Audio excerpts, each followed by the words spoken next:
I want to hold and kiss and hug my children. I do. There's nothing like that over Skype or over a little small square on a screen. You can't, there's just nothing like human interaction. Last summer, Child Protective Services took Zach and Heather's 4 kids and placed them in foster care. Losing their kids spurred them to enter treatment for meth addiction. In September, they started working to reunite their family. They got jobs in an apartment and they stopped using drugs. We were seeing our kids every weekend. Okay. We were actually starting to learn about, our children's favorite colors, things that they actually liked for the first time. Then the pandemic hit. CPS stopped letting Zach and Heather's kids visit their new place. The kids are now staying an hour away in a neighboring town. The family is supposed to be reunited at the beginning of the next school year. But for now, Heather and Zach are going through the most isolating period in U.S. history without their kids. It's painful. It really is. It's extremely painful for me because I'm really trying in my life right now, and I feel like I've done something wrong. And I know that I haven't, but it feels like at times that we're right back in the beginning of last year where we don't have our children. It feels like we should be doing drugs because this doesn't feel right to me. Foster care in Ohio was already unstable. It's not just that visitations are on hold in Ohio and around the country. Adoptions have been delayed too. Meanwhile, foster homes willing to take in new kids are scarce. So I use this little mask. I don't know if you can see it. Mason Montgomery is an emergency responder for child welfare in Dayton, where agencies are struggling to even assess whether children are safe in their homes.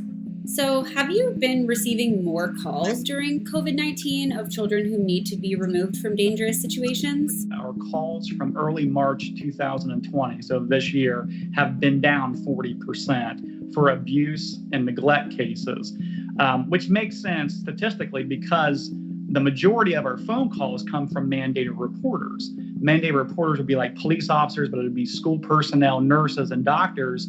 And with COVID-19, children aren't in school. That is a huge cause of concern because we know there are children out there that are suffering. There are probably children out there that are not eating. When parents who've had their kids removed can prove that their homes are safe in court, they win custody back. But in some Ohio counties, hearings are delayed. Brittany Stroop is currently fostering 6 kids at her home. Their stays are supposed to be temporary, but she has no idea how long they'll actually last. It's my job to just constantly remind them that they don't have, any say in what happens and that they have to just let things be what they are and worry about being a kid. It's hard to be so powerless. Yeah, it is. And, I think that is why a lot of foster children have behaviors is because they have these emotions and they don't know what they are and they feel powerless and hopeless. And that's only with COVID just adding to that, just adding more confusion. And that's really hard for our kids.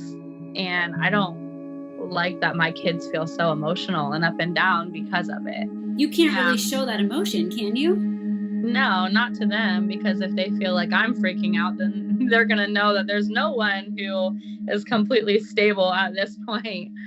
Heather and Zach's family drug treatment court has been taking cases virtually. The couple hopes they're still on track to get their kids back in the fall. We're just losing all this time that we have right now, kind of.